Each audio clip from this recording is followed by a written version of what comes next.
Assalamualaikum warahmatullahi wabarakatuh. Balik lagi di channel saya Jagoan Neon, guys.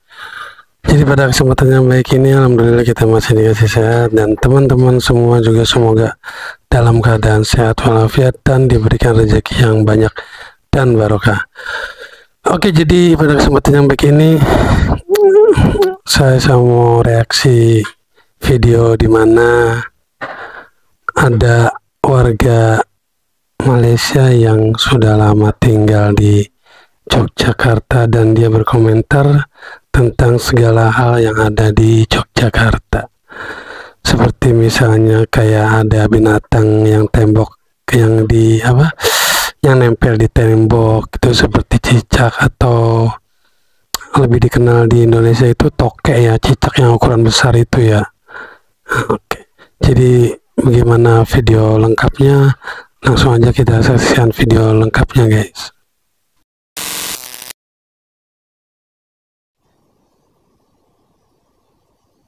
Indonesia itu aneh. Malam pertama aja saya sampai di Indonesia, saya udah merasa aneh. Karena malah ada suara keke.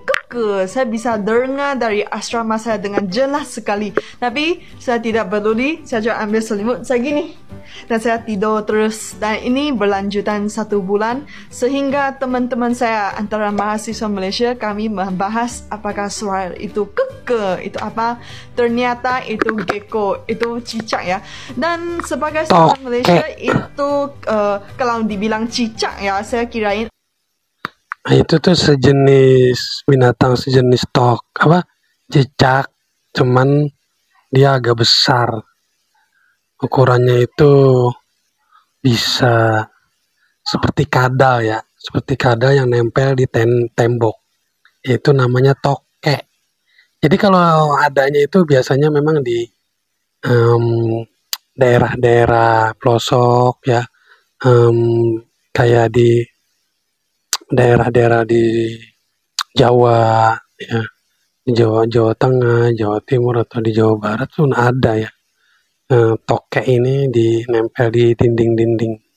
Biasanya di rumah-rumah yang di rumah-rumah kampung gitu ya, rumah-rumah yang sudah usianya sudah lama ya. Biasanya ada tokek, memang banyak. Jadi mungkin si orang Malaysia ini kaget kali ya kalau di Indonesia itu ada tokek, mungkin di negaranya nggak ada kali. Lanjut. Cicak yang imut-imut yang kecil itu. Tapi kemarin ada orang Indonesia kasih tahu itu gecko itu bisa dibakar terus dimakan. Ya kalau yang doyan aja. Apa sih yang kecil itu bisa dibakar makan? Ada juga, tetapi ternyata gecko di Indonesia itu segede gini. Waduh, saya kurang tahu. Itu gecko-nya segede ini. Saya pernah lihat lagi panjang-panjang di atap warung, dan saya lagi makan. Saya takut banget, takut jatuh, terus jatuh ke dalam piring saya pasti jerit. Indonesia itu aneh. Itu ada jasa laundry-nya, terus jasa laundry-nya itu murah banget. Itu bisa sampai 5.000, sekitar 1,5 ringgit untuk sekilo. Bahkan kalau mak express itu cuma 12.000, itu murah meriah. Itu bikin saya bikin saya seneng loh mau pakai baju, ganti baju setiap hari, karena bukan saya yang cuci, bukan saya yang setrika. Kalau di Malaysia saya harus cuci sendiri, setrika sendiri. Wah, itu makan waktu banyak. Tapi di Indonesia saya bisa fokus ke akademi. Iya, jelas kalau di Indonesia ya memang banyak ya untuk jasa-jasa menerima laundry itu. Jangan kan bukan hanya laundry ya, untuk setrika pun ada. Jadi udah sepaket ya, jadi udah dicuciin juga pakaiannya, terus disetrikain, udah wangi. Jadi terimanya tuh udah bersih, udah dilipetin. Pokoknya udah tinggal pakai aja deh. Di sini mah banyak memang di Indonesia ya. Nggak tahu masa di Malaysia nggak ada. Usaha pusing itu laundry, kalau dibayarin ada pula yang siap antar lagi, itu enak banget. Kadang-kadang kalau kamu anterin laundry ya, kamu bisa dapat baju baru kamu juga bisa hilangin baju juga. Nah, kadang-kadang itu laundry ketukeran gitu. Jadi sepanjang tahun ini saya udah kumpulin itu baju yang saya dapat ya, dan saya kembali untuk laundry yang saya dapat darinya. Speaking of pekerja, ngomong tentang pekerja, Indonesia itu aneh lagi. Kemarin saya sempat makan di Olive Chicken-nya, terus saya lihat tanda hanya karyawan dibenarkan masuk. Terus saya bingung, apa sih karyawan dibenarkan masuk? Masa sih pekerjaannya gimana sih? Karena karyawan kalau di bahasa Malaysia itu penulis, kayaknya penulis buku gitu. Itu namanya karyawan. Terus saya bingung, apakah karyawan di Mungkin maksudnya hanya karyawan yang diperbolehkan masuk. Ini jalur karyawan kan seperti itu biasanya di kayak di mall atau di tempat-tempat restoran begitu. Jadi apa ya, ruangan khusus karyawan misalkan gitu. Indonesia itu reporter gitu. Sekarang saya tahu, oh karyawan itu employee, itu Iya, pekerja. karyawan itu Indonesia pekerja. juga aneh. Karena di tetangga, di antara jiran-jiran ada ketua RT, ada ketua RW gitu. Kalau di Malaysia itu gak ada istilah kayak gini. Saya gak tahu sih kalau di Malaysia gak ada ketua gang, ketua lorong gitu. Tetapi di Indonesia punya, kemarin saya sempat pindah ke kos baru. Terus saya diminta oleh bapa kos untuk lapor ke ketua RT gitu. Kerana apa? Kerana saya orang asing. Itu saya merasa gimana ya? Kedatangan saya kayaknya Sebenarnya bukan hanya orang asing, jadi warga Indonesia pun yang misalkan yang dia merantau ke Jakarta, dari daerah ke Jakarta, terus dia pindah-pindah kosan, itu memang sama semuanya dipentain identitasnya. Jadi kalau ada apa-apa tuh si ketua RT ini singkatannya itu rukun warga ya, rukun tetangga atau RW rukun warga. Jadi biar didata sama RT-nya ini bahwa ada orang luar yang mau ngekos di daerah sekitarnya begitu. sudah gitu. Kerana apa? Kerana saya orang asing. Itu saya merasa gimana ya? Kedatangan saya kayaknya sudah diinfokan ke semua jiran, ke semua tetangga. Hey, halo, ada orang Malaysia tinggal di sini. Ayo, yang mau lihat Upin, lihat Memeh bisa ke sini gitu. Itu rasanya saya apabila saya mula-mula sampai di kos baru. Itu kayaknya kemarin saya KKN. Itu saya juga harus dilaporkan. Udah ditulis surat, terus dilaporkan ke ke gubernur, terus dilapor ke bupati di Maluku, dilaporkan ke polisi gitu. Itu harus tahu kalau orang asing itu sampai di Indonesia, di mana-mana dilaporin, biar biar dijaga gitu loh. Ya, itu Indonesia aneh ya, sering jaga orang asing ya. Kalau Indonesia itu aneh lagi. Saya lihat ada banyak gunung berapi. Itu saya naik pesawat dari Kuala Lumpur sampai Jogja ya. Saya bisa lihat ada 6 gunung berapi. Dan itu bukan cuma itu aja. Kerana di Pulau Jawa itu agak banyak lagi. Cuman saya merasa bukit gunung berapi ada di mana-mana. Saya bangun, saya bisa lihat. Saya tidur balik, saya bangun lagi, lihat keluar dari tingkat pesawat. Waduh, gunung berapi yang lain lagi. Gunung berapi di mana-mana.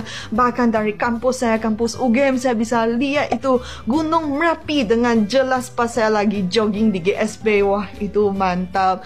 Terus ada satu lagi.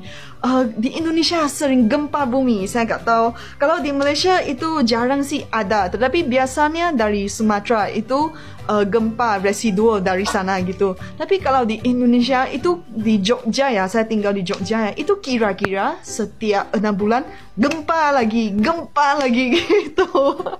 Mula-mula kami mahasiswa Malaysia kaget banget. Soalnya gak pernah mengalami gempa segede dan sesering gini. Terus mula-mulanya semua pada update sosmed. Hayo, gempa di Indonesia, gempa di Jogja. Update Twitter, update Facebook, update Instagram. Biar semua orang Malaysia tahu ada gempa di Indonesia yang sudah lazim, sudah biasa dirasakan oleh orang Indonesia. Bahkan saya lihat kalau gempa di Indonesia tidak semestinya semua orang Indonesia itu gemes gitu. Kalau gempa yang kecil-kecilan, kalau untuk orang Malaysia itu gede ya, kalau untuk orang Indonesia itu kecil ya. Saya bisa lihat itu bangunan bisa gedar-gedar, semua malah santai aja. Wah, kalau orang Indonesia itu emang santai aja. Jadi aneh ya, kenapa ada gempa bumi gak lari gitu. Saya udah mulai berdoa. Mungkin karena sudah terbiasa gitu. Tapi orang Indonesia santai aja gitu. Kalau orang Indonesia itu ya memang harus jadi nggak usah terlalu panik. Biasanya kalau mau nikah ya, kalau ada gempa itu jangan terlalu panik. Pacar terus baru minta izin ke orang tua.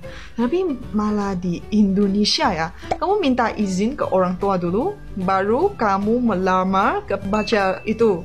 Apakah itu prosedur ketukaran? Setahu saya ini mungkin kalau orang Melayu di Malaysia juga gitu ya. Itu mungkin budayanya ada perbedaannya di sini. Tetapi kalau untuk orang asing itu malah aneh. Wah, kok prosedurnya bisa gini? Seharusnya kamu dapat izin pacarnya baru tanya izin ke orang tuanya. Bahkan aneh ya, misalnya kamu udah dapat izin dari ibu mertua, bapak mertua, akhirnya yang ditolak yang ditolak itu pacar kamu. Kemarin saya jalan-jalan di Indonesia, saya juga merasa aneh. Biasanya kalau orang buka toko, buka warung atau buka toko kecil di tepi jalan ya, itu biasanya mau menjual sesuatu. Tapi pernah saya lihat ada satu booth, satu stand kecil, satu warung kecil gitu. Dia lagi mau membeli emas. Saya bingung, kok ada orang mau membeli emas itu di tepi jalan gitu. Nah, kemarin saya juga lihat itu toko emas. Itu ada banyak orang antrian gitu di luar toko emas. Terus ada teman-teman Malaysia tanya saya, kenapa begitu gitu. Kerana kan orang Indonesia ya, mereka suka investasi dalam emas, dalam perak gitu. Jadi saya merasa aneh sih. Saya gak pernah lihat ada orang pengen beli emas di tepi jalan di Malaysia. Itu gak pernah. Cara makannya orang Indonesia itu sangat aneh. Kalau orang Malaysia, kami ada cili, kami taruh dalam wok, kami masak bersama santan, kari atau gimana. Pokoknya bukan seperti orang Indonesia itu cilinya dimakan gitu terus. Wah, itu serem sekali. Mula-mula saya kalau itu biasanya orang makan gorengan. Jadi biasanya kalau orang beli gorengan nih, si cabai rawit dimakan kayak gitu.